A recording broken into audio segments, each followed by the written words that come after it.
అయితే పూజా మందిరంలో మనం చేసేటువంటి దీపము లేదా అఖండ దీపము ఇలా కూడా చాలా స్పెసిఫిక్‌గా ఆలోచిస్తూ ఉంటారు. అవి పెట్టాలని కూడా అనుకుంటారు కదా గురువుగారు. హ్మ్. మరి వారికి మీరేమైనా చెప్పాలనుకుంటారా? మా అఖండ దీపం అయితే ఇప్పటి కాలంలో పెట్టుకోకపోవటం మంచిది. ఎందుకంటున్నా అంటే మన యాంత్రిక జీవనం. ఏ రోజు ఎక్కడ ఏ టైంలో ఉంటామో తెలియదు. మనం ఏ రోజులో మనం సమయానికి వస్తామో లేదో తెలీదు. ఎవరైనా నూనె పోయమంటే నేను ఎక్కడో ఉన్నాను, అక్కడ ఉన్నాను అంటారు. అందుకని అఖండ దీపం పెట్టుకునేటప్పుడు చాలా జాగ్రత్తగా ఉండాలి. ఎందుకంటే ఆ దీపం వెలుగుతున్నంత కాలం ఏదేమన్నా అవుతుందేమో భయం ఉంటుంది. కాబట్టి అఖండ దీపం పెట్టుకోవడం నిత్యారాధనగా దీపారాధన చేసుకోవటం, కాస్త మళ్ళీ పూజ కాగానే కొండెక్కటం లాంటివి జరిగితే మంచిది. ఓకే. అలానే తలస్నానం చేసేటప్పుడు కూడా ఏమన్నా ఉంటుందా? ఎందుకంటే చాలామంది కూడా కొన్ని అపోహలుంటాయి. తలస్నానం ఈ టైంలోనే చేయాలి, మగవాళ్ళైతే ఇప్పుడు చేయాలి, ఆడవాళ్ళైతే ఇలా చేయాలి అని చెప్పి. మరి దానికి సంబంధించి ఏమైనా నివృత్తి చెప్తారా? ఇక్కడ తలస్నానం అనేది అసలు ఏంటంటే మనకు పురాణంలో కొన్ని చెప్పారు. పాదాది కేశపర్యంతం నానావిధ వ్యాధి నిరహరణార్థం, లేదైనా క్షణ పాపాలు క్షయించడానికి కొన్ని ప్రత్యేకమైన రోజులు లేదా ప్రత్యేకమైనటువంటి కాలాలు చెప్పబడినాయి. అయితే ఇక్కడ అశౌచాలు అనేవి ఉన్నాయి. మళ్ళీ అందులో అశౌచం అంటే ఎవరైనా చనిపోతే, మనకు దగ్గర బంధువులు చనిపోతారు. కొన్ని బంధురికాలు ఎలా ఉంటాయంటే తలస్నానంతో సరి అంటారు. అటువంటిప్పుడు తలస్నానం చేయాలి. తర్వాత 3 రాత్రులు గడిపిన తర్వాత తలస్నానం.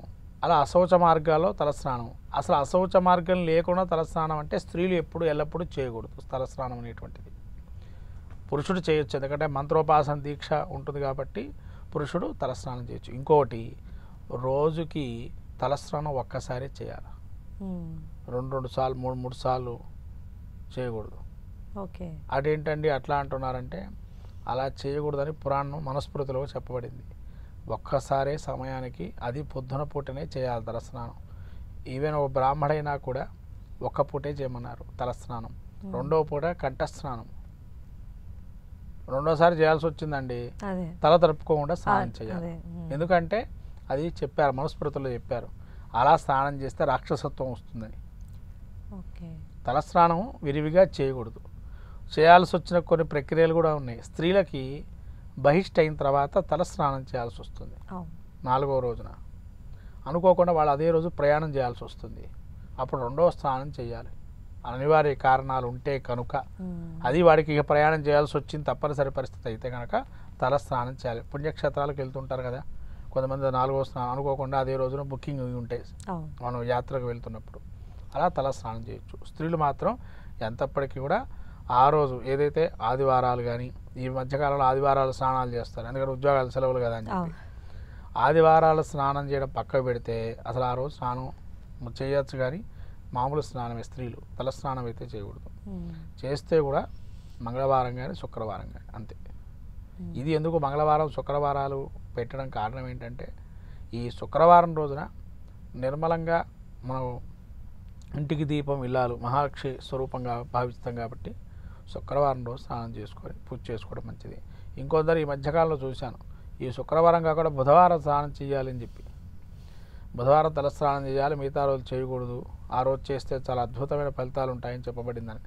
సరే, చెప్పబడినో అవి వీళ్ళు చెప్పుకున్నారు. కానీ ఏదైనా కూడా శుక్రవారాలు ఏంటంటే నిత్యారాధనలో చాలా అమితమైన భాగాన్ని మనం చూస్తాము.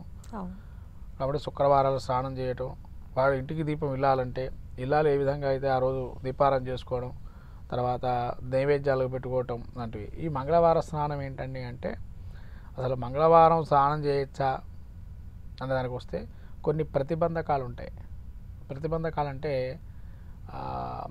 మనకి ఏదైనా కొద్దిగా అలసట రావటం, ఉన్నట్టుండి ఆరోగ్యం ఇబ్బంది కలగటం లాంటివి ఉన్నప్పుడు అప్పుడు ఆ యొక్క మంగళవారం రోజు తలస్నానం చేసి హనుమాన్ చాలీసా కానీ లాంటివి చదువుకోవడం వల్ల మంచిది. తలస్నానం అనేది ఇప్పుడు కూడా కూడదు. అత్యవసరమైతేనే స్త్రీలు స్నానం తదేకంగా చేయొచ్చు, లేదా మంత్రోపాసన దీక్ష ఉంటే చేయొచ్చు. అంతే తప్ప తదేకంగా తలస్నానాలు చేయకూడదు.